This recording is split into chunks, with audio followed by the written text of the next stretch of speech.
সুপ্রিয় দর্শক মণ্ডলী, আসসালামু আলাইকুম। সকলকে শুভেচ্ছা অভিনন্দন। দর্শক, আজকে আমরা যেখানে দাঁড়িয়ে আছি আপনারা হয়তো পিছনে দেখতে পাচ্ছেন যে প্রচুর পরিমাণের মালটা হলুদ অর্থাৎ ইয়েলো কিং, যেটা অস্ট্রেলিয়ান মালটা আমাদের দেশে উৎপাদন করা হচ্ছে, তাও আবার ফেব্রুয়ারির দিকে এখনো কিন্তু গাছে আছে। তো আসলে এটা আমরা আজকে এসেছি চুয়াডাঙ্গা জেলার জীবননগর উপজেলার মনোহরপুর ইউনিয়নের মানিকপুর গ্রামে। আর আমরা আছি সজল ভাইয়ের বাগানে।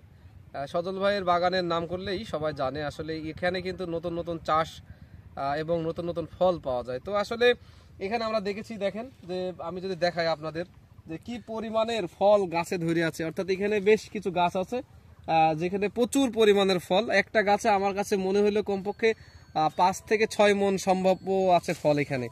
তো এখানে যেটা ব্যবহার করা হয়েছে, এটা যে দেখায় আপনাদের, এটা হচ্ছে সেক্স ফেরোমিন ফাঁদ, যেটা হচ্ছে ক্ষতিকারক পোকা কিন্তু এখানে টেনে নেবে এর ভিতরে যে মেডিসিনটা আছে সেখানে, যার ফলে যে ছিদ্রকর এক ধরনের পোকা আছে, ফল কিন্তু ছিদ্র করে দেয় এবং সেই ফলটা কিন্তু নষ্ট করে। এইটা দিলে কিন্তু সেটা আর নষ্ট হওয়ার সম্ভাবনা থাকে না।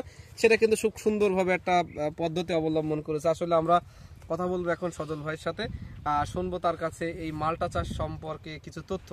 সজল ভাই, কেমন আছেন? আলহামদুলিল্লাহ ভাই, আপনি কেমন আছেন? আছি আলহামদুলিল্লাহ। তা আপনার এখানে তো এখন আমরা দেখেছি বাংলাদেশে কোথাও মনে হয় মালটা সম্ভব নেই না, ফেব্রুয়ারি মাসে আপনি বাংলাদেশে কোথাও কোনো জাতের মালটা পাবেন। আপনার এখানে কি জাত এটা? আমার এটা অস্ট্রেলিয়ার ভ্যারাইটি, এটা হচ্ছে লেট ভ্যারাইটি। এগুলো আপনার খুবই সুস্বাদু একটা মালটা, আর এটা বাংলাদেশের সর্বপ্রথম ইয়েলো মালটা বাগান।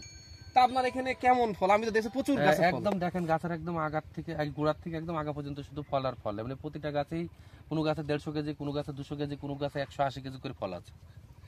এইখানে আপনারা বিক্রি করেন কিভাবে? এগুলো আমরা হচ্ছে পাইকারি বিক্রি করি, আর আমরা এবার বেশিরভাগ ফলগুলো বিক্রি করছি প্রিমিয়ার ফুডে। ওদের কাছে আমরা হচ্ছে 210 টাকা করে সেল করছিলাম, মানে কেজি কেজি হিসাবে। তো এখানে আপনার কত গাছ আছে? আমাদের টোটাল এটা ছোট বড় মিলে 3000 গাছ আছে, আর 181টা হচ্ছে বড় গাছ আছে। ওইগুলোর বয়স সব 9 বছর। কয় বছর থেকে ফল দেওয়া শুরু হয়েছে? এগুলো আপনার 2 বছর থেকে প্রতি গাছে 15 থেকে 20 কেজি করে ফল চলে আসে। আচ্ছা, 2 বছর থেকে আসে। জি জি। তো এর এখানে আমরা অন্যান্য ফসল দেখেছি, বিভিন্ন ধরনের যত্ন বা দরকার থাকে। তো এখানে কি কি সমস্যা দেখা দেয় এই ফলগুলো? সাইটাস এমন একটা ভ্যারাইটি, সাইটাসে খুবই রোগ বালাই খুবই কম, আর এটার যত বয়স হবে তত ফলন ভালো হবে আর ফলের পরিমাণ ভালো হবে। আর শুধু রোগ বালাই শুধু একটা জিনিস, আপনার এই যে লিপ মাইনার লাগে, এই যে লিপ মাইনার, এই যে পাতা কুকড়াই ফেলে, এক ধরনের পোকা আছে, এই দেখো এই পাতা এইভাবে কুকড়াই ফেলে। এটার জন্য আমরা অ্যাবামেকটিন বেনজয়েড গ্রুপের ওষুধ ব্যবহার করলে এটা দেখা যাচ্ছে যে রোগটা ঠিক হয়ে যায়। আর সাধারণত আমরা ওইভাবে কোনো রোগ বালাই পাইনি সাইটাসে। আচ্ছা, এখানে আপনি কৃষি বিভাগ থেকে কি কি সুযোগ সুবিধা পাচ্ছেন, বা কৃষি বিভাগ আপনার কতটুকু সহযোগিতা করে? কৃষি বিভাগ থেকে আমরা কোনো আর্থিক সহযোগিতা পাইনি। এই যেগুলো যতটুকু প্রজেক্ট করেছি, আমার টোটাল 139 বিঘা প্রজেক্ট আছে, এটা আমার ব্যক্তিগতভাবে আমি নিজে করেছি।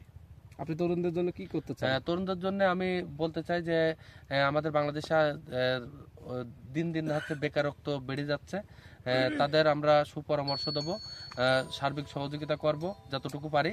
আর আপনারা সরাসরি আমাদের বাগানে আসবেন, বাগানে এসে আমাদের কাছে পরামর্শ নিয়ে যাবেন। আর বাংলাদেশে বেশিরভাগই প্রতি বছর 27,000 কোটি টাকার হচ্ছে মালটা হচ্ছে আমাদের বাইরের দেশ থেকে আসে। তা আমরা বাংলাদেশে যদি প্রতিটা জায়গায় কিংবা মানুষের বাড়ি যদি একটা গাছ ছাদ বাগানও করে রাখি, আমাদের ভিটামিন সি, ভিটামিন ডি, মিনারেলের চাহিদা পূরণ হবে, দেশে আর্থিক চাহিদা পূরণ হবে। আপনাকে অনেক অনেক ধন্যবাদ। আপনাকেও ধন্যবাদ। দর্শক, আমরা সজল ভাইয়ের কাছে শুনলাম তার সফলতার গল্প। আসলে বাংলাদেশে যে সমস্ত তরুণ উদ্যোক্তারা আছে, তারা যেভাবে বাংলাদেশটাকে কৃষি সমৃদ্ধশালী দেশ করার চেষ্টা করছে, যদি কৃষি বিভাগ থেকে তাদের একটু সহযোগিতা করে তাহলে পরে আরও এটা ডেভেলপ হবে বলে আমরা মনে করি। তো আমরাও চাই যে বাংলাদেশে যে সমস্ত তরুণ উদ্যোক্তারা আছে এবং বিশেষ করে কৃষি বিভাগ, কৃষি মন্ত্রণালয়, তারা এই তরুণদের পাশে থাকবে এবং সহযোগিতা করবে, এমনটি প্রত্যাশার আজকের মতো এখানে বিদায় নিচ্ছি। সবাই ভালো থাকবেন, সুস্থ থাকবেন। ধন্যবাদ সকলকে।